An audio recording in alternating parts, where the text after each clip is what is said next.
You have to understand the journey to that cold bench. It didn't start with a fight over money. It started with a promise and a love that lasted half a century. I am Eleanor Maeve, a name that sounds softer than the woman who bore it. I grew up in a small New England town, the daughter of a factory worker and a schoolteacher. We knew the meaning of thrift, the value of a dollar earned through honest sweat. And then there was Jim, my Jim. He came into my life like a force of nature, loud, determined, and utterly captivating. We married right out of high school, against the sensible advice of almost everyone we knew. We didn't have much, maybe $40 and a borrowed car, but we had grit and we had a vision. Jim was a man who built his fortune not on luck, but on back-breaking, sweat-drenched effort. He started with a single beat-up pickup truck and a toolbox full of inherited hand-me-downs. He was a contractor, and he laid every single brick of his empire with his own 2 hands. And I was his rock. I was the one who managed the books, who chased down late payments in the blistering summer heat, who stayed up late calculating bids under the glow of a single kitchen light. I was the one who saved every penny, who patched up his torn jeans and his bruised ego after a difficult job. I was the one who turned a house into a home, a safe haven against the cruelties and sharp edges of the business world. I can still smell the sawdust and coffee from those early days. I remember the shared cans of soup, the quiet nights dreaming aloud about a future that felt impossibly far away. When we finally bought our first real home, not the rental, but ours, it was a wreck. It had termites, a leaky roof, and wallpaper peeling off the walls like old skin. But Jim stood in the center of the dust-filled living room, wrapped his strong arms around me and whispered, "We'll build a kingdom here, Ellie. For us. For our family." He kept that promise. Every antique we chose, every coat of paint, every scratch on the old kitchen table where we ate 1,000 family dinners. It was a testament to our shared life, our legacy. We had Michael late. A sweet surprise that filled our quiet, hard-working home with unexpected joy. He was our whole world, a golden-haired boy with Jim's easy smile and my stubborn streak. We gave him everything, maybe too much, in our eagerness to see him happy and provide the comfort we never had. We bought him the latest gadgets, the flashiest toys, things that felt excessive even then. But we tried to teach him the value of a dollar.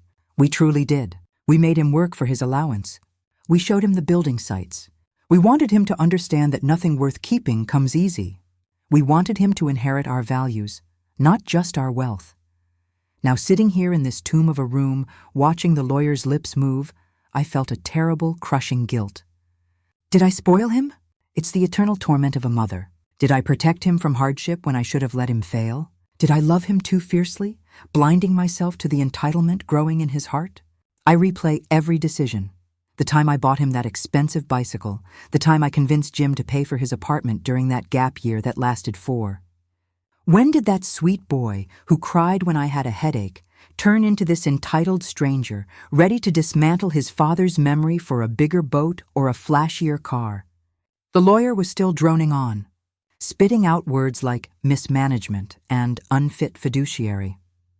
He detailed a vacation I took last year, a small cruise with my sister, portraying it as a reckless spending spree. He called the charity donation I made in Jim's name a wasteful gesture. I closed my eyes and fought the urge to scream. Unfit? I managed Jim's career for 40 years. I paid the bills, raised the boy, and kept the entire house running while he was out laying the foundation for our future. I'm a survivor, a saver, a builder in my own right. But to them, I am just a disposable, aging woman. I kept my hands folded, a perfect picture of quiet, dignified sorrow. I refused to give them the satisfaction of seeing me break. My late husband's will was simple. Everything to me, his sole love and partner. Michael would inherit when I passed, or if I chose to gift it earlier. But Michael didn't want to wait. The minute Jim's eulogy ended, the quiet pressure started, escalating into this full-blown, ugly legal war. I felt Jim's spirit beside me, his steady hand on my shoulder. Stand tall, Ellie. Don't let them take your peace. I held on to that memory, that silent promise, as tightly as I held the secrets in my purse. I remember the day Michael served the papers. It wasn't a Tuesday. It was Jim's birthday, a purposeful cruelty that still makes my blood run cold. I had just finished baking Jim's favorite lemon cake, a futile attempt to fill the emptiness of the kitchen. The doorbell rang, and there he was, standing on the porch with a grim-faced man in uniform, like a theatrical villain arriving late to the scene. "This is ridiculous." "Michael," I whispered, pulling him inside. "What are you doing? On your father's birthday?" He didn't look at the cake. He didn't look at the house his father had built for him. He only looked at the papers. "Mom, you're old. You're fragile. You just don't understand the market," he'd said, his voice flat and condescending. The arrogance was staggering. "I'm protecting Dad's money from you. I know what's best for the estate, protecting it from me." His words were like a dozen tiny shards of glass, embedding themselves in my soul. I looked at the boy I had sacrificed my own dreams for, the boy whose expensive education had come before my comfort, and all I saw was a polished shell housing a profound emptiness. The grief over Jim's loss was heavy, but the disappointment in Michael was suffocating. Now, in this sterile courtroom, Michael's lawyer was enjoying the spotlight. He used an overhead projector to display a chart comparing my alleged spending habits with Jim's cautious investments. He pointed to every check written for home maintenance, every minor repair, labeling them as unnecessary expenditures. He even focused on the new garden shed, a shed that cost less than the lawyer's silk tie, portraying it as a sign of my reckless financial instability. I wanted to tell the judge about the time I went without a new winter coat so Michael could have the latest gaming console. I wanted to scream about the coupons I clipped for 50 years, but I stayed silent, folding my hands tighter, playing the long game. Then came the climax. The moment Michael had been rehearsing, he rose, adjusted his expensive borrowed suit, and delivered his devastating line. He raised a hand, the very hand I taught to tie a shoe and catch a baseball, and pointed it directly at me. It was shaking, not with fear, but with an icy, terrifying conviction. And then he roared it.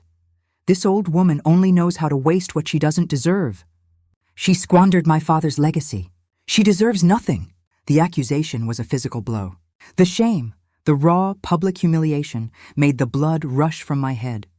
I felt dizzy, wondering if the polished floor would swallow me whole. For a single terrifying second, I thought I had lost. Lost the money, lost the house, but worst of all, lost the respect and love my husband had left me. My focus narrowed. The judge's face was unreadable, but her pen had paused over her notes. The lawyer was practically preening. They thought they had won. They thought this quiet, aging woman was a pushover, easily defeated by legal jargon and theatrical outrage. They were wrong. The truth is, Jim knew.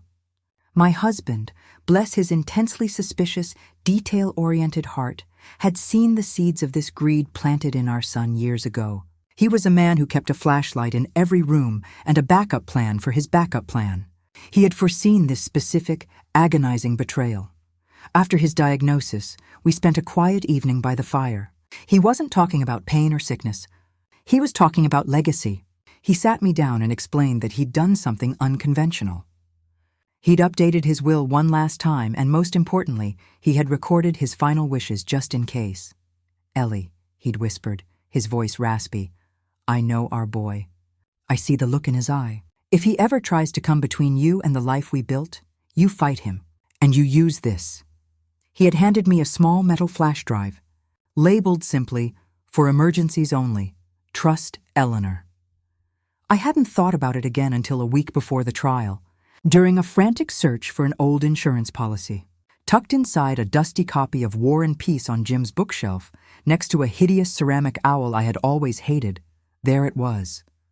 The flash drive. The quiet power of a husband's foresight. My voice, when I spoke those 3 words, "Check the video," was not loud, but it was clear. It carried the weight of 50 years of marriage, sacrifice, and silent suffering. The room went completely silent. The judge's expression shifted from stern to intrigued. Michael's lawyer's smirk vaporized. And Michael himself? The color drained from his face so fast, he looked like a statue carved from chalk. He stared at me, his eyes wide and panicked, like a high school boy caught cheating on his final exam. The shock in his eyes was the only real emotion he had shown all day. The judge, sensing the dramatic turn, instructed the bailiff to set up a monitor. My hands trembled slightly, but this time it was with adrenaline, not fear, as I handed over the drive. I was no longer fighting Michael. I was simply carrying out Jim's last command. The small courtroom monitor flickered to life, and there he was, Jim, my Jim, sitting at his mahogany desk, looking a little tired, but still every bit the formidable man who could command respect with a single word. He was wearing his favorite cardigan, the one with the worn elbows, and the sight of him made the tears prick my eyes, grief for the man, but gratitude for his eternal watchfulness. He cleared his throat. The sound was painfully familiar. "If you're watching this," Jim's voice echoed, resonant and steady, "it means someone is challenging my last will and testament. And if that someone is our son, Michael, well, I'm not entirely surprised." A collective gasp went through the gallery. The lawyer frantically began to object, shouting about undue influence and inadmissible evidence, but the judge silenced him with a single, sharp look. The courtroom was mesmerized. The video played on. Jim continued, his eyes focused on the camera. His gaze so intense it felt like he was looking right through the screen and into Michael's soul. "Son, if you are listening, I need you to understand one thing. Your mother is the heart, the soul, and the foundation of everything we own. Every penny I made, every property I bought, she helped me save, manage, and build. She sacrificed her own dreams so mine could come true. The only thing she ever wasted was her own time worrying about you." Jim paused, his expression shifting from sternness to an overwhelming love when he spoke of me. "I left everything to Eleanor because she deserves it. She earned it. She is my appointed successor, my partner in life and death. If you are here trying to take this from her, you are not just challenging a will. You are challenging my trust, my love, and my dying wish. And if that is what you are doing, Michael, then let me be clear. Shame on you. You are choosing greed over the family that loved you." He looked directly into the lens, and his final words were quiet, but they held the power of 1,000 thunderclaps. "The home we built is hers. Her dignity is sacred. Don't touch either." The screen went black.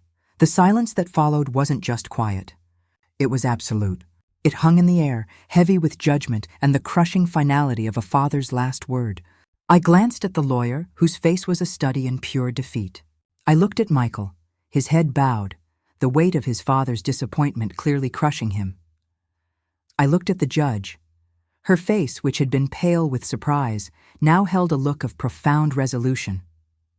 She didn't hesitate. She didn't shuffle papers or confer with anyone. She simply looked at the room, her eyes fixed on Michael. "The late Mr. Sterling's intentions," she announced, her voice firm, "are clear, unambiguous, and documented. This court will honor them. The case is dismissed. The will stands. Mrs. Sterling is the sole beneficiary." The hammer came down with a sharp thwack. It was over. The sound echoed the definitive end of that legal battle, and perhaps the definitive end of my relationship with my son. Michael, his face a sickening shade of white, didn't say a word. He didn't look at me. He just grabbed his lawyer's arm and stormed out, his footsteps thundering down the hall. His lawyer, that slick shark, now looked like a soggy fish, his expensive suit suddenly appearing ill-fitting and cheap. He trailed after Michael, defeated, humbled, and robbed of his anticipated commission. I almost felt sorry for them. Almost. I stayed seated for a moment, letting the wave of relief wash over me. It was a strange, powerful mix of triumph and agony. I had won, yes, but I had lost my son. The money was safe, the house was mine, but the cost was the final shattering of a family unit I had spent my life protecting. Yet in that loss, I had reclaimed something far more valuable, my self-respect and my husband's legacy. I walked out of that courthouse into the bright afternoon sun, lighter than I had felt in years. I drove to the ocean, to a quiet spot Jim and I loved, where we used to sit and watch the tankers sail by, making plans for our retirement. I sat there for a long time, watching the waves roll in, feeling his presence not as a ghost, but as a strength inside me. He had been watching out for me, even from beyond the grave. When I finally got back to the house, my house, it felt different. The shadows of grief and betrayal had lifted. The silence was not empty but peaceful. I walked straight into the kitchen, poured myself a generous glass of my best Chardonnay, a wine Jim had always said was too fancy for a Tuesday, and put on the worn vinyl record of Frank Sinatra's greatest hits. And then, I did what I hadn't done since Jim was alive, perhaps what I hadn't done since Michael was a child. I danced. I twirled around the polished linoleum, laughing at my own creaking joints, swirling the wine, letting the smooth, cinematic voice of old Blue Eyes fill the quiet corners of the house. I wasn't Eleanor the grieving widow or Eleanor the courtroom victim. I was just Eleanor, free, alive, and victorious. For a few precious minutes I was 20 again, dancing in Jim's arms, full of hope and fire. My knees hurt the next morning, and my back was stiff, but I didn't care. It was worth it. Sometimes you have to remind the world and yourself that you're still here, still kicking, and still capable of a little magic. In the weeks that followed, the phone calls came. Relatives I hadn't seen since the Reagan administration suddenly wanted to check in. Old friends showed up with casseroles and thinly veiled questions. The drama had made me, for a brief, bewildering moment, a local celebrity. But through it all, I found myself reflecting on the true meaning of winning. My fight wasn't just for me. It was for every woman who has ever been underestimated, called old, or told she's unfit to manage what she helped build. It was about standing in your power and using your voice. It was about honoring the promises of a lifetime, not just a document. And that, my dear friends, is a victory more valuable than all of Jim's money combined. My best chapter? It's still being written, and I intend to make it a masterpiece. Now I want to hear from you. Have you ever had to stand up for yourself when it mattered most? Have you ever had to choose between what was easy and what was right? Was there a moment in your life when a secret piece of information changed everything? Share your story in the comments, because your story matters too. And if you enjoyed this little slice of my life, don't forget to hit that subscribe button and ring the bell. Around here, we believe every woman deserves to have her story heard, and maybe a little justice too. Here's to us, ladies.